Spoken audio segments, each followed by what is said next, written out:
Everybody. We're going to get started in just a second, but thank you for joining us. All right. Oh, we got to start our video. Admitting more folks. I love the turnout. There we go. You guys can hear me okay, yeah? Yes. Hello. No.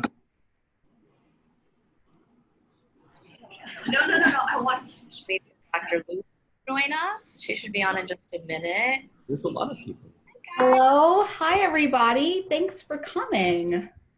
This is fantastic. Okay, so I wanted to welcome everyone to our very first webinar. I really appreciate you joining us. At NYPQ, we kind of decided that this would be a nice opportunity to kind of shed light during a very murky time and environment with COVID happening. I think that we've all seen a lot of turmoil, and it's been traumatic in some ways. I know a lot of people have had family members and loved ones who've gotten sick. You might have gotten sick yourself.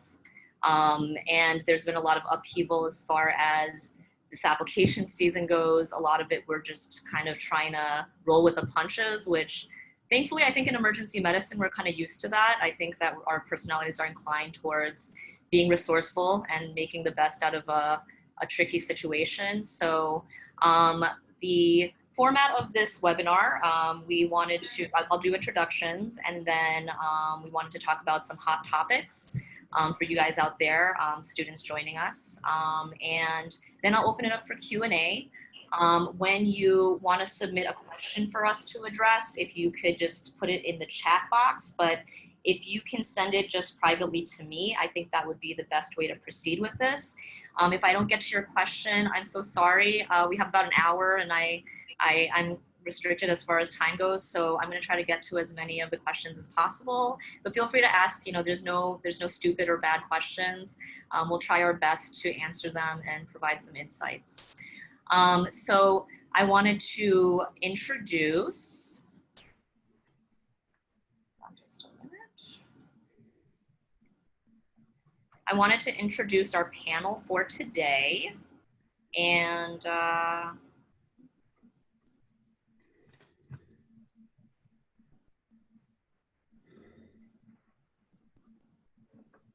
hold on just a minute. I feel like on WebEx and everything, we always encounter these issues, but here we are. So this is me. I'm Neo Yaneda. I am the Associate Program Director here. This is my email information, and I'll bring this up again towards the end. I'll also hang around after we're all done with the session if you want to send me any questions or take down my contact information. I am joined by the wonderful Dr. Anita Louie. She is our clerkship director. She works very closely with the medical students, and she's done a lot to revamp our curriculum here, making it the best possible experience. And she's done a lot in light of COVID as well. So kudos to you, Anita. I'm sure the students have a lot of questions for you. We might have some of our rotators here who are going to be starting. We have our first virtual clerkship. It's starting next week on Monday. I am also joined by several of our PGY 3s. There's Natalie and Luke. And Luke is one of our chief residents. He just took the throne over recently, and it's been kind of a doozy, but you've been great at keeping up with the challenging times and keeping morale high. Natalie is very active on social media, and she's our biggest cheerleader, and love you too. We have, in addition, some PGY2s logged in. This is Kenny Chang, Alex Chu, and some of our first years as well. And we have a lot of our residents who joined, and I didn't put your picture or your contact information up there. Forgive me, but thank you for coming out to support. So Victor's here with us, Tina, Kevin, Brian's here as well. And if you want to pose any specific questions to anybody, like specific to their PGY year for some experience, you may certainly do so, and we'll pose it to the residents. We wanted to start off with just kind of like going through the specific challenges that we are facing during this really difficult time. There's a lot of uncertainty and stress, I know, as well as the intimidation of having all of the interviews be virtual this year. It's kind of an intimidating idea for the programs as well. So just recognize that you're not alone. There are a lot of questions, and I think concerns about, are you going to have enough exposure in order to be a competitive applicant? I wanted to just point out, I'm sure a lot of you guys know, but CORD, the Council of Residency Directors, their SLO committee and their student advising committee basically came to a consensus recently in regards to the limited amount of programs offering in-person rotations with clinical experience. And we really support this policy that they are advocating for, where as a student, if you only have one EM rotation, that's okay. And that's actually what's being encouraged. We want basically equity for all the students. I think in the past, we would advocate for students to have maybe 2 rotations to provide 2 good SLOs or standardized letters of evaluation in order to be competitive. Oftentimes students were doing 3, sometimes 4 rotations. We definitely said that that's overkill, but it wouldn't be uncommon for students to have 3 rotations under their belts. And that's not just to get the letters, it's also for the experience. And so you feel confident going in to residency. And it's very understandable that with a limited amount of rotations, you guys are probably kind of in a state of fear and trepidation. But I will let you know that we are in total support of this stance that's been adopted by EMRA and basically the entire EM community in order to make sure that if you have 1 rotation, 1 SLO, that's going to make you a competitive applicant, and you can kind of put some of that fear to rest because we're going to consider you highly. And to be honest, I would say that even if you were able to secure a number of EM rotations, if you do like 3 or more, the programs may see that as kind of like you hogging or being greedy with spots that are limited and taking spots away from other applicants. Not all medical schools have an associated EM residency program.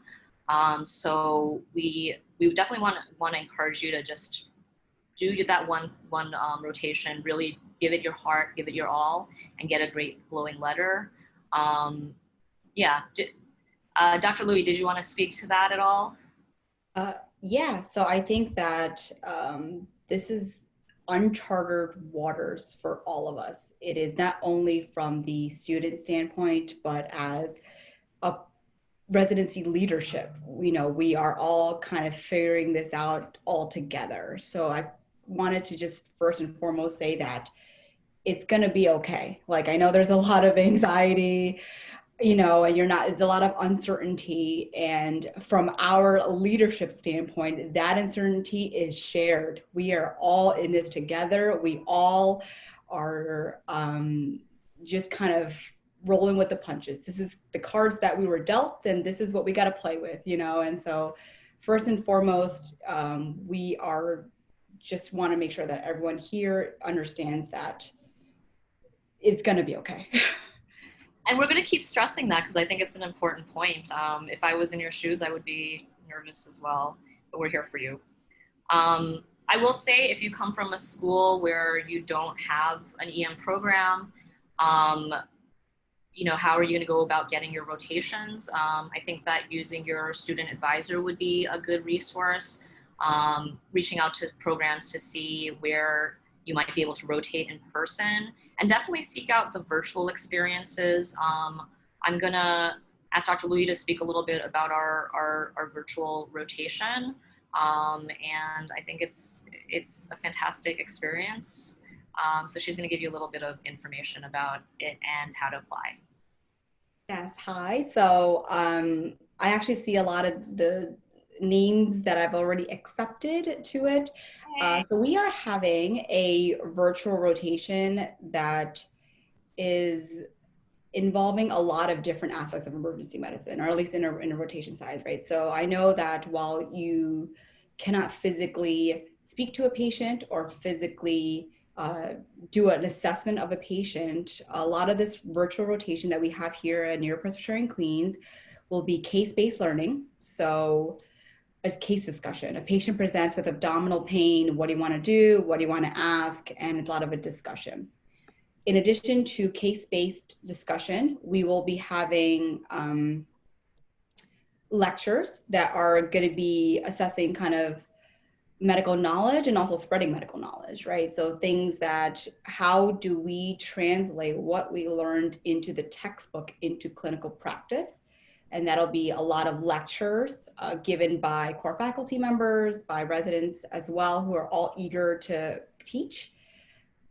In addition to case-based, the lectures, we also have procedure labs that are kind of built into it. It's going to be virtual procedure labs that is going to be live in our sim lab, taught by a lot of sim faculty members. So a lot of these procedures like intubation, central lines, you'll all get a chance to learn about indications, contraindications, complications, learn how to do the procedure, learn what's a part of the kit. So it gives you a little bit of a an idea of what it would be like to be working in emergency medicine, because I think that's also will be a challenge, right?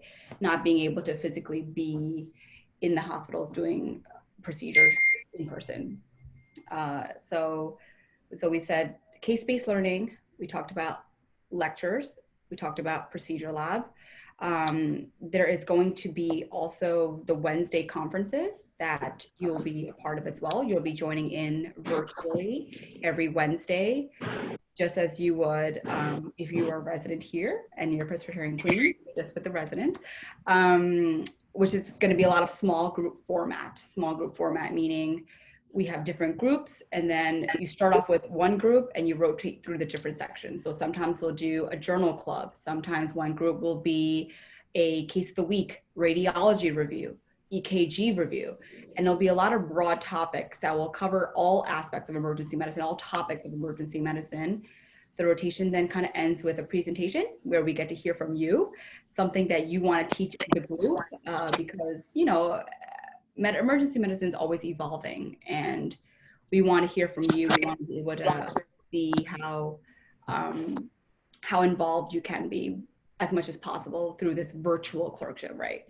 So a lot of, you know, questions and answering and participation and things like that. So this is offered starting August 3rd in 4-week blocks. So August 3rd, and then it's, I believe it's the 30th, and then there's August 31st to September, and then there's in October.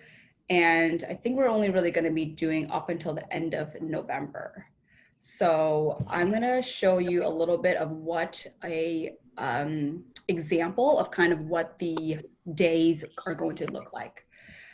This is just an example. A lot of the days will start with a pre-reading. So I've already provided you a lot of FOMED. FOMED is like the free open access emergency medicine topics like Rebel EM, Life in the Fast Lane. These are all resources that are useful in kind of preparing for the day. And each day is about, some days are about 4 hours, other days can be as long as 8, but it's only about 3 times a week, not including the residency conference. So about 3 times a week.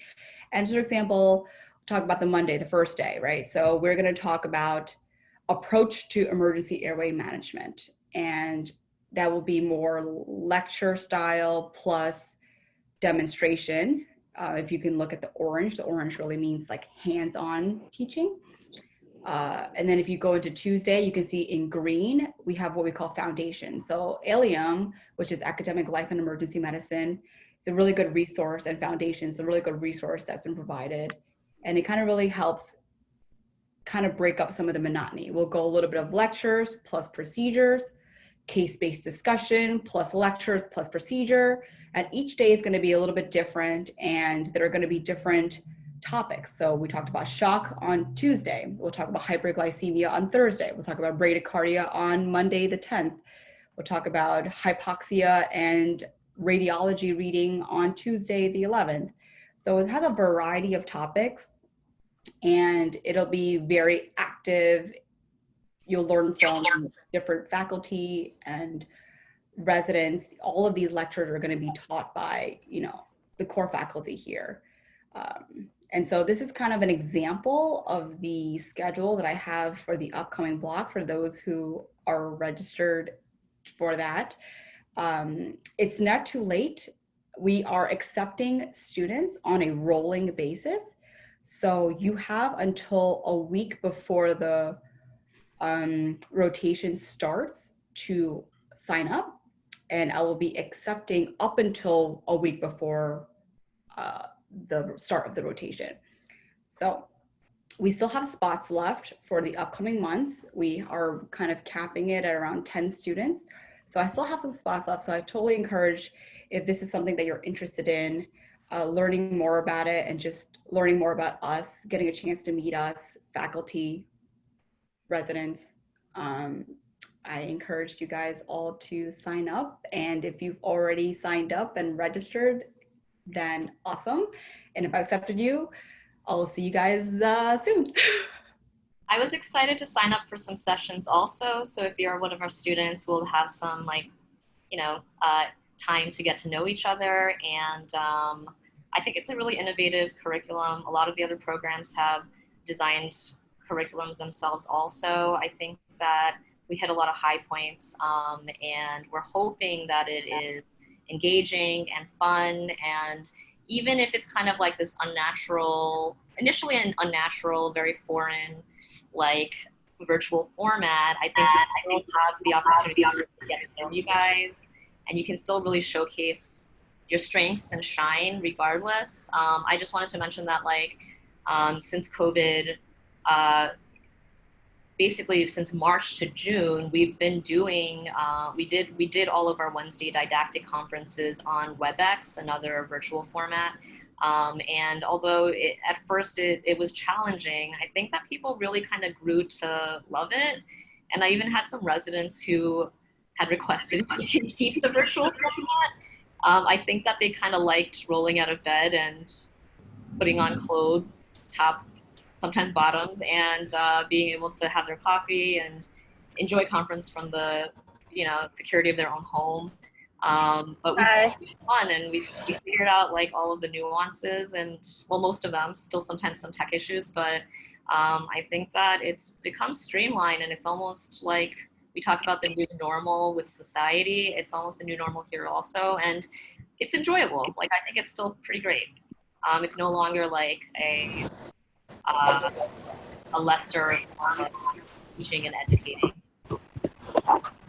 I wanted to kind of speak about how to stand out in a virtual rotation, because I think that can be challenging. Like I said, it is kind of awkward at first, as far as the etiquette of, muting yourself, unmuting yourself, when to chime in if you're interrupting someone, if you want to ask a question, and just having the courage to, speak loud, show your video, interact, and have a presence without being too domineering of the whole room. What are your thoughts about that, Anita? Yeah, I think it's a good point. I think, like what Neo was saying, a lot of it is kind of also being, it's like a fine line of trying to be respectful of the speaker while, making sure that you don't have, it's being respectful of the speaker, but at the same time, still trying to shine through. So I think speaking with the video on, maybe taking turns. If you notice that there's a silence and you're like, well, I know the answer, I'm going to go and chime in, but also give opportunity to your colleagues who are going to be rotating with us as well. We'll try different methods as well. And I think that's a good point, to just be mindful to kind of mute when you're not speaking. And then when you decide to speak, then you can unmute and offer, chime in with anything that you might learn.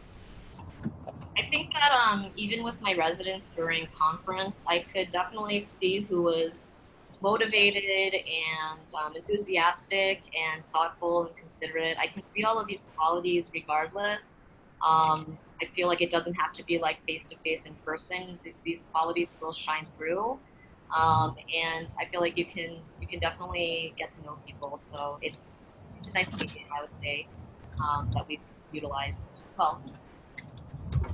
Um, I wanted to have Dr. Louis speak a little bit about slows, and if you should be asking for a slow during a virtual rotation, what that entails, because traditionally the slow, as it's a tool for a global assessment of your performance in the emergency room, and that does require some patient, some work with patients and the clinical experience.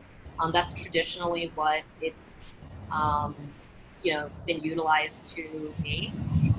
So what would you say as far as letters of evaluation for our virtual students? Right. So when Nail said earlier about the ESLO, which is the traditional standard letter of the evaluation that's been sanctioned by court, that requires you to have patient interaction, and that's what you aim to get when you do an on-site rotation. From this rotation and any other virtual rotation, essentially you'll be able to get a subspecialty flow. So a subspecialty flow, if you guys are not familiar with it yet, um, it is essentially subspecialty. It is a aspect of emergency medicine that is specific. So you can do, there's like an ultrasound, there's last year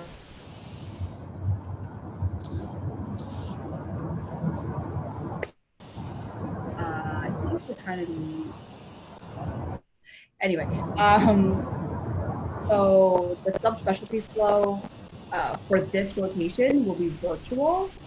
And while a lot of programs are doing, so I can't speak about what other programs are going to expect or how much they'll weigh the subspecialty flow. For us, I can speak to our program because I know the how vigorous this has been for me to create a virtual clerkship. I think that if I get a subspecialty slow from another program that you did a virtual rotation with, I think it could be beneficial. But also, just by doing the virtual rotations in general, that you can say that you've done it, it shows a little bit of interest. It shows that you are interested in emergency medicine and that you're not just doing certain things to get into a residency program. You're actually doing it because you genuinely want to learn about emergency medicine in general. So I think there's another flow called the O slow, which is new for this year. So we spoke about the E-SLO, which is the traditional in-person on-site rotation. Subspecialty slows are subspecialties of emergency medicine, like ultrasound, like simulation, and in this case, virtual EM. You'll get a subspecialty slow. There's something called an O slow for this year, which is the other slow. And what that is, it's non-emergency medicine rotations that you do that you can still get letters of recommendation for. So if you do a surgery rotation, they may be able to attest to your procedural skills. Internal medicine, ICU can maybe attest to your critical care. And a lot of these slows, whether it's an E-slow, a subspecialty slow, or an O-slow, it helps paint a picture of your entire package. So we're gonna start emphasizing on you as an applicant on a whole, based on what you hear from your E-SLO, what you hear from your subspecialty SLO, and what we hear from the O-SLO. So again, I can't speak for other programs, but I think for us, it'll be nice for us to get, as much information as we can about your interest in emergency medicine and how you will do in these virtual rotations, like making sure that you're prepared for discussion, having read the pre-reading, active participation, like making good eye contact, having your video on, as opposed to kind of like on your phone, or clearly you're looking up at something on the computer so you can chime in with some smart answer, which, you know, we all do sometimes, right? So, you know, it's just like, oh, I can see that you can answer the question, you know? So, I think it's great. We had a few questions from the audience in regards to the OSLO, so thank you for hitting upon that. And someone had asked specifically, like, how many OSLOs should you aim for? There's not any specific number, but I would just say, my advice to you would be that when you start your off-service non-EM rotations and your clerkships, maybe go in and have a chat with whoever you're going to be approaching for that letter, whoever your attending is going to be, and like from the beginning, let them know that you're EM bound, that you're going to try your best and hopefully really shine, and that you would be interested in potentially having an OSLO letter to help supplement your application given the hardships of this year. I think in the past we may have potentially have given less weight to these non-EM letters. I know for a fact that, like, even in the prior application seasons, I would still comb these letters.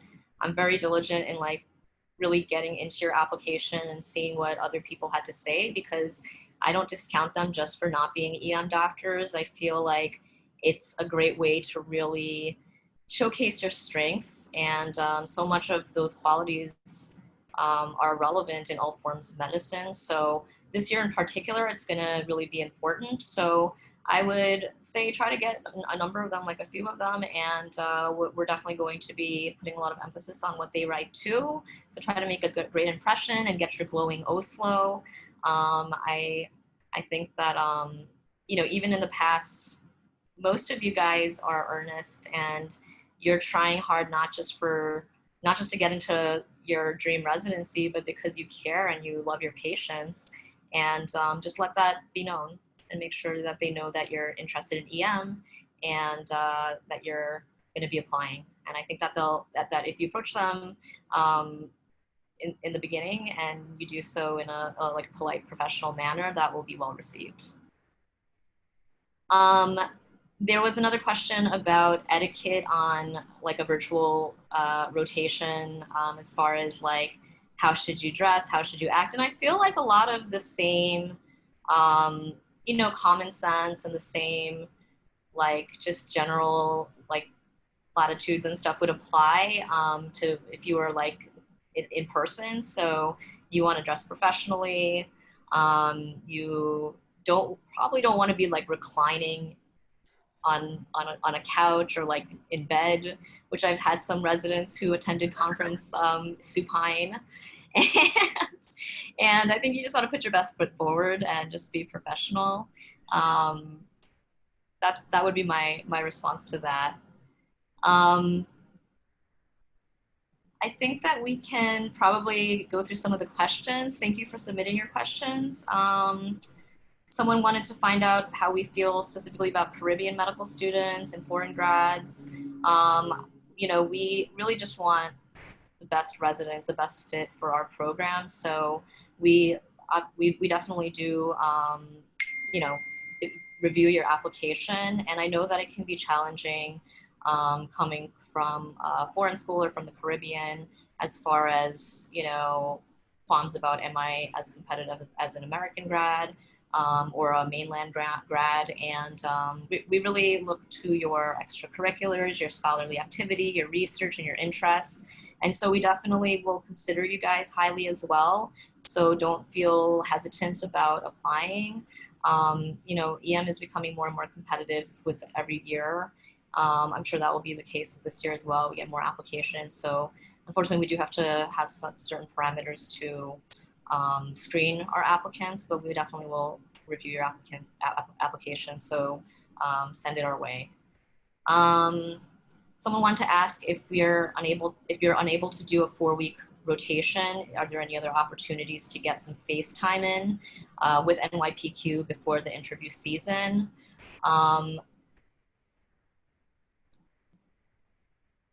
I want to say that that might be a little challenging. You can email me on the side and we can see if there's any ways to go about that. I think when we have our interview season and we do it virtually, we are hoping to, grant people the opportunity to come in for a second look. But that, of course, is contingent upon you getting an interview here first.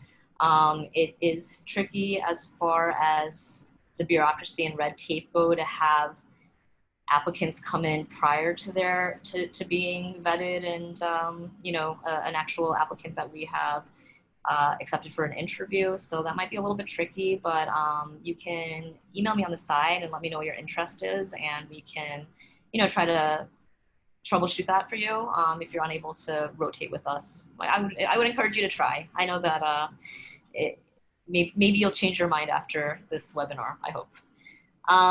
I'm gonna continue forth through some more questions. So this might have been kind of touched upon, but one applicant was asking when they're gonna hear back about their application for the virtual rotation for a remote elective. They applied for an October date. Are you still combing through applications right now? Is there any projected timeline? So Sorry to put you on the spot. I've been kind of doing it block by block. So I am, if someone has, for example, like reached out specifically, I applied for October, when do you think I'll hear back? If I don't answer you immediately, I'm not trying to ignore you, I promise.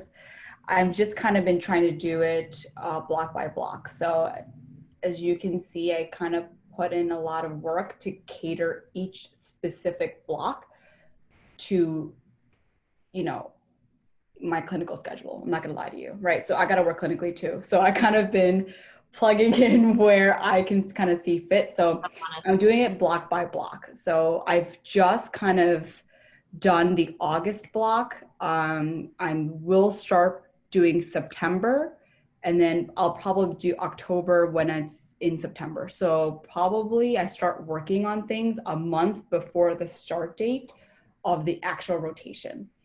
It is on a rolling basis. So like I mentioned earlier, up until a week before the rotation starts, I am still accepting applications. I'm still reviewing them, because our hard deadline for when I have to make my decision would be the Wednesday before the Monday that the rotation starts.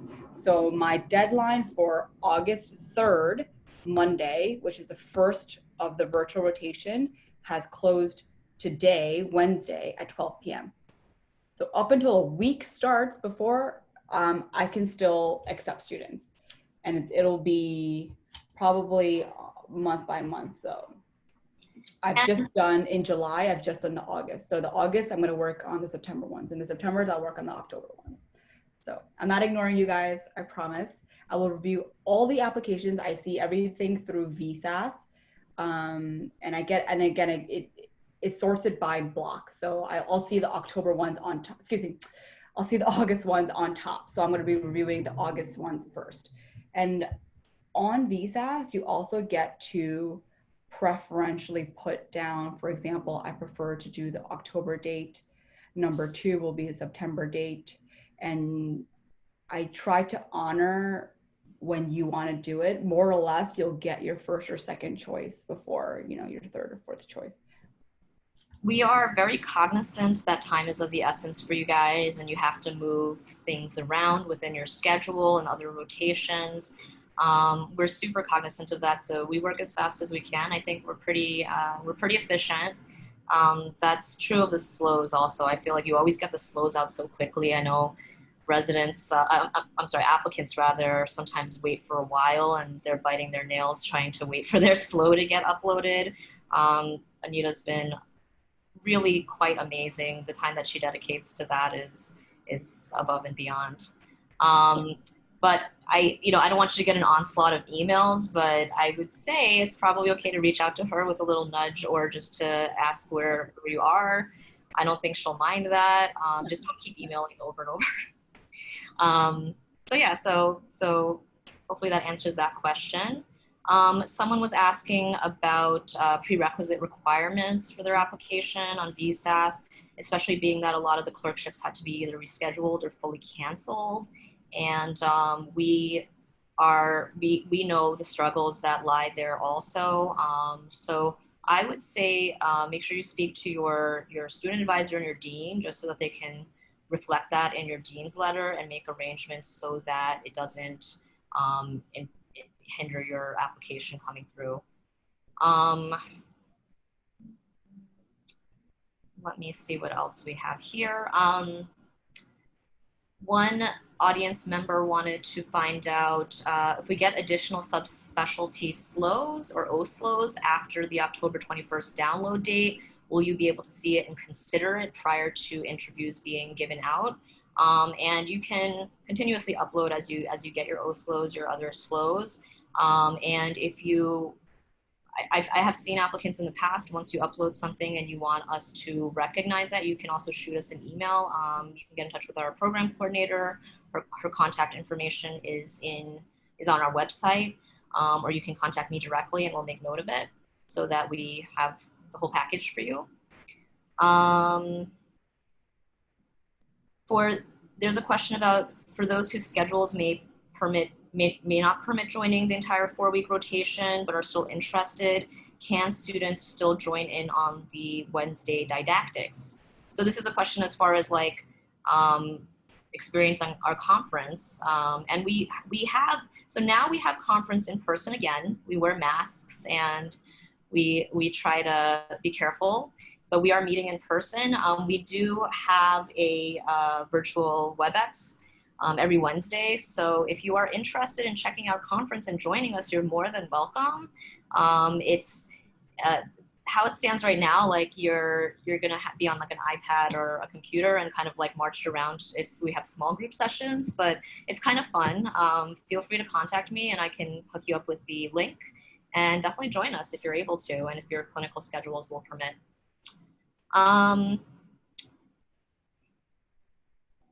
There was a question about how would you group the mini SLO from an EM rotation with no affiliated residency? Would this be considered a subspecialty SLO? I think, I'm wondering if mini SLO might be referring to the subspecialty SLO. Send me a clarification on that. I wasn't exactly sure what was meant by mini SLO, or if anyone else knows, you can send me a text. Yeah, I'm not sure. Sorry, I wish I knew. Just send me a clarification and I can try to answer that. This is a great question, and I'll open this up to our residents also if anyone wants to chime in after Dr. Louie. But what attributes are you looking for in applicants and great students? I think the buzzword would be engaged. And I think if you're gonna do like the virtual rotation, I think just being engaged and, you know, showing that you have a strong interest in emergency medicine, because I think it's now harder for us to, I mean, traditionally, like when I was applying for residency, you know, you do 3 or 4 in-person rotation and it shows that, you know, you're really into it. This is what you want to do. And I think it's a little harder this year to kind of show engagement, for lack of a better word.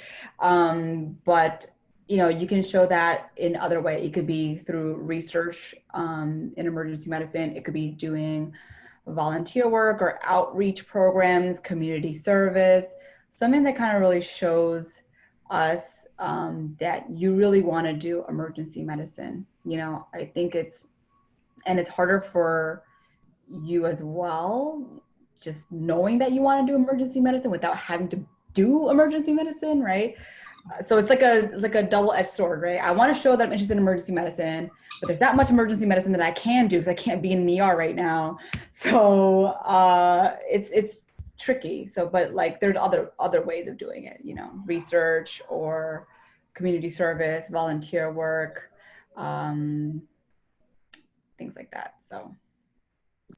And I would say, from my perspective, and then I'll ask maybe like our chief, Luke, to chime in since he has 2 years under his belt working with students, or one of our other seniors. I would say that work ethic, you know, humility and not being above anything. And just like that spirit, that attitude, that positivity. That's what I really appreciate. That's the kind of resident that I want to teach. That, you know, like, it gives me pleasure to teach and to work alongside for an 8 or 12-hour shift together. And we've been lucky because I think that with our residents, we found just like the best of the best. They're all really great, and I love them dearly. So seniors, anybody want to speak to what attributes you would look for in someone that you want to teach as your junior? So we're gonna unmute ourselves here. Hi, everyone. Hi, Jose. Dr. Torres. One of our I know you. Sunny is here. One of our fellows, educational fellows and attendings. And welcome. Sorry we've been on mute the whole time. I didn't really get a chance to talk. I was talking about not domineering the room, but you know, Oh. moderator. I'm sorry. It's your turn now. I think what Anita said about engagement is super important. I would spin that to say enthusiasm. You don't need to know everything. You don't need to be a perfectly medically sound doctor yet. That's what residency does. But if you show that you're enthusiastic, you show up on time, you ask questions, and you show that you're prepared and really interested in the residency. Myself, I was a Caribbean grad, so was Natalie, and we kind of had to, in a way, go a little bit extra as far as showing our interest in a program by doing a second look, by doing a virtual rotation. And I think those kind of extra things that you can do to show your interest in the program and to show your enthusiasm for emergency medicine goes a long way. Yeah, and I think I agree. Myself and Luke both know that we know how it feels to feel like you have to do more and to go above and beyond in order to get recognized. So I feel like we, of all people, probably kind of understand where, like, you know, how you guys are feeling right now. You probably are feeling like, okay, I have to figure out more things that are gonna get me recognized. And it's true, like, all you really have to do is just be yourself and try to, as best as you can, show that you have a personality and, you know, show that you are a person, despite being just on in a virtual rotation. And the best way you can do that is by asking questions about, you know, both medical things and things about the residency and how is life out there, and just being generally very intrigued and interested, and just asking more questions about patient care and things of that sort. I think the more questions you ask and the more you seem to care, the more people are going to want to teach you and the more people are going to want to be around you and help you. Thanks so much, guys. I think that's helpful. I like that perspective. Crush step 1 and 2. It's too late. Go ahead. Muting. We're going to mute again. Just kidding. I don't want to necessarily say a whole lot, but just for the PGY ones who ended up, you know, ranking us highly and ended up matching here, I just want to toss it to you guys and say, what are things that when you rotated here made you, like, enticed you to come here? How did we get you guys? Because you're awesome and we're really excited to work with you. Agreed. I like that question. These are our interns. Honey? A few of them. We have another one here, and Brian's on. Individual. There are some of them. Yeah, say hi. Liddy's here too, right? Evan, yeah. Pretty somewhere, yeah. The rest of the interns are I'm here. So I rotated here. I think it's like a big kudos to you just for like showing up. Again, like for me, like showing interest like really stands out in the long run, especially in your circumstances. I think I showed a lot of interest, and hopefully Dr. Louis, who was my clerkship director, can like attest to that. And I can still see like her like educating me even to this day. So great. She's still here. She's a great resource, and I think utilizing all the resources will go a long way. I agree, and also even for the other rotations, like in EM I did, I just feel like there's always a takeaway from every place we go. Like there's always something more we don't know and we can learn. So it really doesn't hurt to just like always go in with an open mind and just like do your best. And yeah, like virtually it's gonna be like probably a lot harder for you guys, but like there's always something more to be learned. And yeah, just one thing I'd add about what really attracted me to NYPQ was I just like love the culture of the program. I know a lot of places say they have like a family vibe, but I really felt that when I rotated here. Like it's a smaller program, which I really well, no, it's a smaller program which I really love, and I think like everyone has a great relationship. All the attendings and residents, like professionally and socially, and and yeah, I really like that. That's one thing I was gonna say. I really felt that that like everyone like generally cares about you here, and it's really a so it's really a great program. Unlike the rest of my co-residents, I had never really lived in New York ever, so I'm probably like the odd one out with respect to that. But for me, it's just like coming out here and being around a lot of very like motivated faculty who are super engaged in like fellowships and extra learning. Like I could definitely see that I wanted to learn more and really expand my like what I wanted to do in emergency medicine, and this is the only program that really hit all the spots on that. Thank you guys. I think that you'll hear a lot during your application season about just finding the right fit. And I don't think it's a cliche. I mean, you'll hear it a lot, but there is something to be said about just finding home. And this is as I'm broadcasting from our actual EM house, which is some of the group of residents who are in the other room. Dr. Louis is in the other room, and this is kind of like our satellite office / fraternity sorority house across the street from the main hospital. You know, it's about finding home, and there's a lot of parameters that you have to gauge. And if you have any specific questions that about us, about our program as a whole, to get a feel for us, then by all means reach out to us. And I encourage you to, join us for our upcoming webinar. This is just the first of a 4-part series, and you guys will really get a chance to see us and hear from us and ask more questions then. And I have a list of our other 3 webinars and the dates I'll show at the end. I guess I'll get through a few more questions. Thank you guys again for submitting these. One audience member wanted to ask if we use step 1 and 2 cutoffs to screen through applicants, and we do. And it's just not physically feasible to get through all of the applications without a screen. If you did poorly on an exam, it happens. We are empathetic about that, and we know that you still can be like an amazing applicant. So if you feel like there's like a quote unquote red flag or something in your application, but you still want to be considered highly and you're really enthusiastic about our program, you can reach out to me, and we can kind of have a conversation on the side, and you can just tell me what happened in your perspective, because we all have had ups and downs, and we're cognizant of that. And it's not all just about numbers. It's important how you did on the performance of your step 1 and 2 and your complex, but we're human. So we're here to work with residents through their weaknesses also, and to help them improve upon that. So I hope that answers that question. Observer will address that in the personal statement too. Yeah. A lot of the times, I definitely read through the personal statement. I actually really love the personal statement. I love the stories. I love learning about you guys and just kind of seeing all the different, backgrounds, that background to your story. And so spend some time on the personal statement, especially if there's a red flag in an application, whether it's a bad score, maybe you took a year off, maybe you had to take a semester off, or something that happened in your life. There's always a story behind it. So that can also be something that goes into that package. The application is a package for us.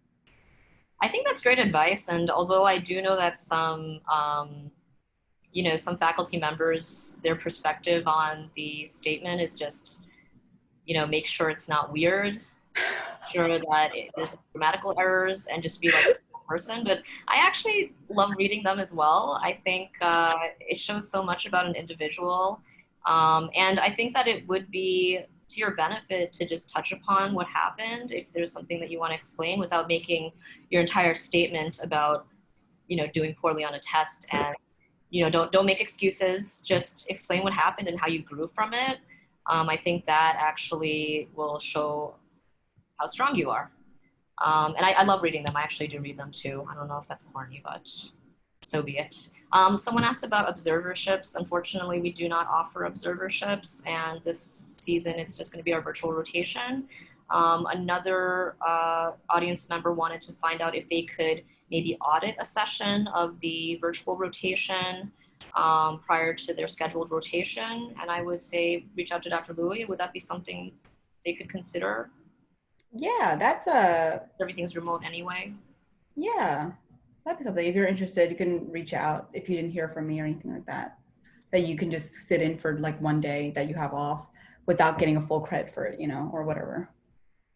And I think that that's kind of the beauty of this format also, because you don't have to fly across the country or something like that. You can still kind of participate and get to know us regardless. So I think that's definitely the silver lining. And then there was a clarification about the mini slow. Sorry, I didn't understand what you were referring to, but this applicant was saying the mini slow was referring to a slow from an EM rotation with no affiliated residency. I mean, I'll say that I would still approach whoever you worked with for the slow. I still want to get their perspective. It might hold slightly less weight than a group slow, which would be, the slow that's compiled from, all of your evaluations, test performance, if you had an end of rotation test, presentations, and also it's written by it's signed off by your clerkship director as well as the other faculty members and the program director as well. That one historically has had the most clout and most weight. But it's still a good letter nonetheless. And if you, let's say, worked with a mentor who is an emergency department physician, and they're going to write you a super stellar letter, I still would be interested to see it. What do you think, Anita? Yeah, I think so. I think maybe also having it as a group too, because I know there's some of them are individual letters, but there's also like the group O slowies or group, mini slowy. I think it's good to hear from, a lot of people, more people than less, I think. Yeah. I agree. Yeah. Just gauge, like, if you had a great relationship with someone and they're really like in your corner and they're pushing for you to get into the residency of your dreams, I think that it would be great to hear from them. You have so many different mentors during your training and during your career in emergency medicine. And if they see something special in you, I want to hear about it too. So definitely send that our way and add it to your application. I think that we actually got through all of the questions, and I thought that they were really fantastic questions. So I think that you're a fantastic group. We hope that you found this helpful. If you have any additional questions, I will remain online. I wish you the best of luck in all of your endeavors, and it's a very small world here, so in emergency medicine, so I do anticipate that our paths will be crossing. Anita, do you want to say closing remarks while I bring up the last few slides? Yeah, so like what we were saying, we're kind of all in the same boat right now. I want to put your mind at ease as we're putting our mind at ease too. We're navigating these uncharted waters together, and I think we'll be fine. I think it'll be great. I think no matter where you end up going, if you really want something, it'll happen. You just got to fight for it a little bit. So I just keep learning, read what you can about open access, like free open access, like FOAMed. And a little plug for our virtual clerkship, VSAS EMER 8009. Okay, look for us, EMER.8009, and that's the virtual one. And so, yeah, I hope that I will get a chance to see you all. 5 minutes to talk about this. Can I also? Yes, please. We'll do one other thing is little other plug for Instagram. Follow us at NYPQEM. It's kind of a newly created handle. So yeah, if you guys want to ask the residents questions, it's run by residents. Oh my God, it's run by residents. So if you guys ever want to talk to the residents and have questions for us, then feel free. Oh my gosh, that was last year. Wait, can we go through these photos? That was literally like that was a few weeks ago. So that was our graduating class that just graduated. But then when was that? This was their intern year. This was their yes. Yeah. We have We weren't there. we have pictures. Anyway, talk to us, hit us up, and if you have any questions, just email us. Yeah. Also, we have our Twitter, @QueensEmed. We might be changing that. Yes, but right now. So literally right now. For Instagram, NYPQEM, and then what's the Twitter? @QueensEmed. And sorry if that changes Yeah. sometime soon. NYP. I'll ask them to type it in the group chat. If you want to just type our handles, is that what they're called? The handles in the group chat. You guys wouldn't mind doing that. And I just brought up a screenshot of our website. This is our blog. It's quacktalk.org.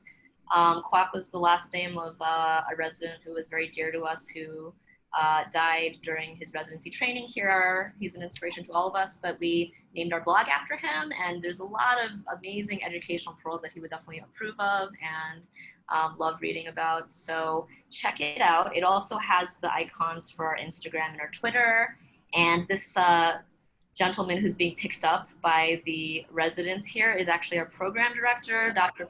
Somil Parikh. He desperately wanted to be here with you guys. I think he'll be joining us for the other webinars, but something came up that prohibited him from joining us. So I do have his bobblehead, and he wishes you well. And he's actually an amazing PD. He's one of the strengths of our program. So I just wanted to kind of give him a shout out. And I think with that, I will bid you guys farewell. Thank you guys so much for joining us. And if you have any additional questions, by all means, I will stick around and let me know. Otherwise, here is my contact information for you. Thank you guys. That email address is actually not my email address. No. So it's wrong on the website. It's wrong on the website too. It's okay. I think that's Allah's. That's Allah's website. So so we have our student clerkship email address, or not even student. Yeah, I guess student clerkship email address. It's NYP Queens. So QUEENS EM student @gmail.com. So I check that one a lot more regularly than this fake email address. Maybe you can type it in the group chat also. I don't know how to, there's no chat. Oh. I can't chat to, I have to chat to. Yeah, there's no group chat. It goes straight. Yeah, there's no group chatting privileges. Oh, okay. I will put it in there as well then. Let me get out of screen share. You can just add a new slide and we'll just write it down. So that everyone can see submissions and responses. But I think you have to do it now. Does anyone else have any other questions while we're all here? I don't know if they can unmute themselves or not, but. Okay. That's all when you go to Neo, right? Okay. Thank you so much, everybody. Really appreciate it. Have a great rest of the day. Any last words? Bye. Thanks for joining. Thanks for joining everyone. Good luck, See everyone. ya. NYPQEM student. Oh, wait, no, NYP Queens. NYP Queen. EM student. NYP Queen student, yeah. And what's our new Instagram? Did we change it? NYPQEM? I think so. NYPQEM, yeah. Oh, no.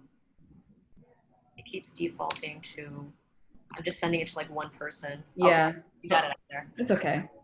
All right, thank you guys so much. Appreciate it.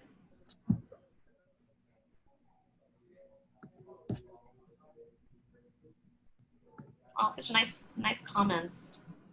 They're a sweet group. We had like 51 people join us, and it wasn't all us. That was fantastic. That's great. Okay, I'm gonna come and just go next door to you. Okay, bye. Bobble, bobble. Bobble, bobble. All right.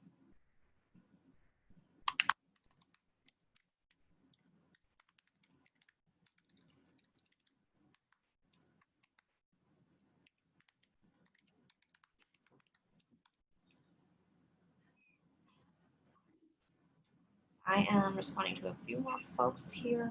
Yeah. Yeah, That's nice. you did a lovely job.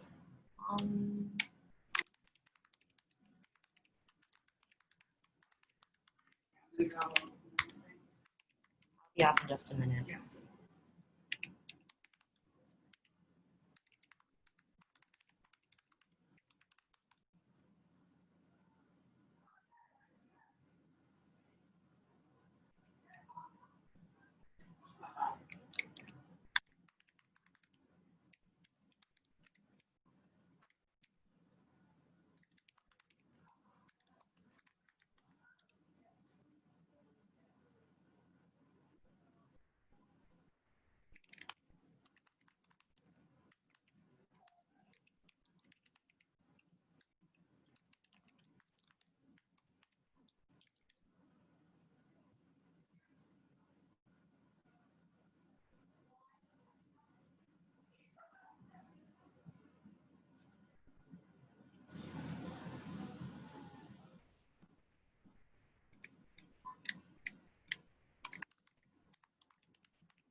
Okay, I think I'm gonna sign off and end the session now. Thank you guys.